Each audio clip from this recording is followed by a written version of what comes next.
आज के ज़माने में हमारे सनातन धर्म में जो विश्वास उठ रहा है उसका बहुत सा कारण है।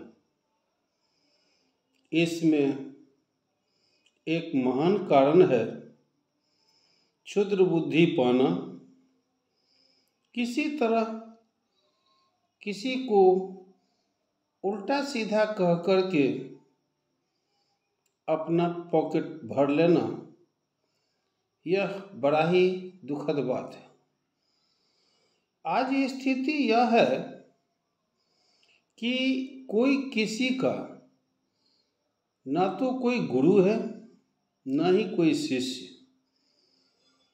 गुरु अपना ज्ञान नहीं देना चाहते हैं, शिष्य अपने गुरु से ज्ञान लेना नहीं चाहता है और अपने माथे में चंदन, लाल पीला धोती कपड़ा और एक पतरा लेकर चल देना ही सबसे बड़ा महान धर्मशास्त्री का लक्षण अपने को मानते हैं।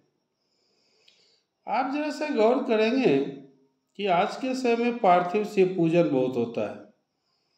पार्थिव शिव पूजन के बारे में बताया गया है कि पार्थिव पर जल नहीं पड़ना चाहिए। जल पड़ने से पार्थिव भंग हो जाएगा। एक महत्वपूर्ण बात है कि जब किसी को बुलाया जाए और बुलाने के बाद उसको इस ढंग से अंग भंग कर दिया जाए जो वह दुखी हो जाए, उसके बाद उससे कुछ मांगे, क्या संभव है कि कुछ प्राप्त हो पाएगा? ठीक वही स्थिति होता है। महादेव को हम लोग आवाहन कर लेते हैं, पार्थिव पर बुला लेते हैं, इसके बाद उस पर जलधारा देकर श्रृंगी से अंग भंग कर देते हैं, गिर जाते हैं, टूट जाते हैं और फिर उससे ये कामना करते हैं कि हमें कुछ लाभ हो। मुझे तो लोग आकर बताते हैं कि मैंने ये पूजा किया, इसमें रुद्राभिषेक के नाम पर उस मिट्टी के शिवलिंग पर जलधारा का प्रयोग किया गया, वह नष्ट हुआ और उस पूजा कराने के बाद से अधिक दुखी रह रहे हैं। वास्तविक यही है कि जिनको प्रसन्न करके हमें कुछ लेना चाहिए उनको पानी डालकर अंग भंग कर देते हैं, क्या मिलेगा? इसीलिए ध्यान रखना चाहिए कि पार्थिव से पूजन करते समय फूल से, बेलपत्र से, कुश से या छोटा सा अर्घी से मात्र छोटे महादेव पर या बड़े महादेव पर, कीर्तमुख पर जल देना चाहिए।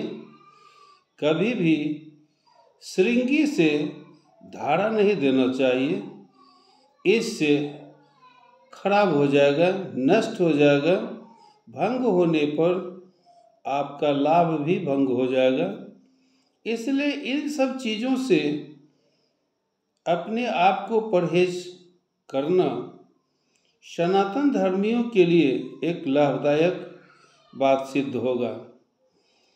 देखते होंगे कि लोग बड़ी निष्ठा से पूजा करते हैं, किंतु पूजा का जब परिणाम नहीं मिलता है तो वो बहुत जोर से दुखी हो जाते हैं, धर्म के प्रति अनास्था उत्पन्न हो जाता है, पूजा पाठ के प्रति उनका मनमुटाव हो जाता है तो ये उसी स्थिति में होता है जब हम सही ढंग से नहीं करके विपरीत क्रम में करते हैं। एक छोटा सा बात और भी आगे बताना चाहता हूँ कि लोग रुद्राभिषेक की बात करते हैं। रुद्राभिषेक 11 ब्राह्मण 11 दिन में जब किसी मंदिर में स्थापित पत्थर की मूर्ति पर श्रृंगी से जलधारा देते हैं और वैदिक ऋचा रुद्राष्टाध्यायी से जल प्रवाहित करते हैं तो उसे रुद्राभिषेक कहते हैं। लघु रुद्राभिषेक 11 ब्राह्मण से एक दिन में अगर कर लेते हैं तो वह लघु रुद्राभिषेक कहलाता है। तो संपूर्ण रुद्राभिषेक और उसके अभाव में लघु रुद्राभिषेक के अलावे अन्य कोई शास्त्रीय प्रमाण नहीं मिलता है, किंतु लोग एक ब्राह्मण से 15 मिनट में 20 मिनट में कराते हैं, करते हैं। दोष दोनों में है, लोहार दोनों में दोष है। ब्राह्मण भी दोषी हैं, जजमान भी उससे कम दोषी नहीं है। उन्हें भड़काते रहते हैं, हमको ये करा दीजिए, वो करा दीजिए, ऐसे करा दीजिए, वैसे करा दीजिए। यह भड़काना है और पथ से विचलित कर देना है। तो आप तो पथ से विचलित हो ही रहे हैं, ब्राह्मण को भी पथ से विचलित कर देते हैं।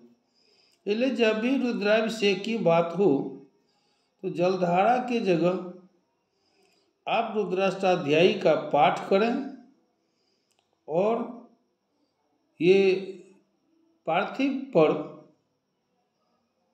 कुश से या फूल से जल छिड़के आपका पूरा लाभ मिलेगा, आपका मनोकामना पूरा होगा। इस तरह से आप करके देखें। कभी भी अनावश्यक ढंग से शास्त्रीय मत के विरुद्ध चलने से लाभ नहीं मिल पाएगा, ऐसा मेरा मानना है। और जो व्यवहार में देखते हैं और जो परिणाम भी देखते हैं उसी के आधार पर बताए हैं। आप सबों से आग्रह है कि इस तरह से अगर आप लोग रुद्राभिषेक करते हैं, करवाते हैं, तो ऐसा नहीं करें, आपके लिए ही अच्छा होगा। और ये परंपरा जो आगे बढ़ रहा है वह नुकसानदायक है। पाठ अवश्य करावें, जल नहीं दें। अगर जल ही देना हो तो फूल से या कुश से सिक्त करते हुए दें, पानी डुबा डुबा कर, लेकिन श्रृंगी से नहीं। बहुत ही अच्छा होगा, भला होगा, लाभ होगा और आप अपने जीवन में इस पूजा से संतुष्ट भी होंगे। इसे करके देखें, बहुत ही अच्छा होगा। भगवान आपको भला करेंगे और यह हमारा जो सनातन धर्म है वह सनातन धर्म भी सुरक्षित रहेगा।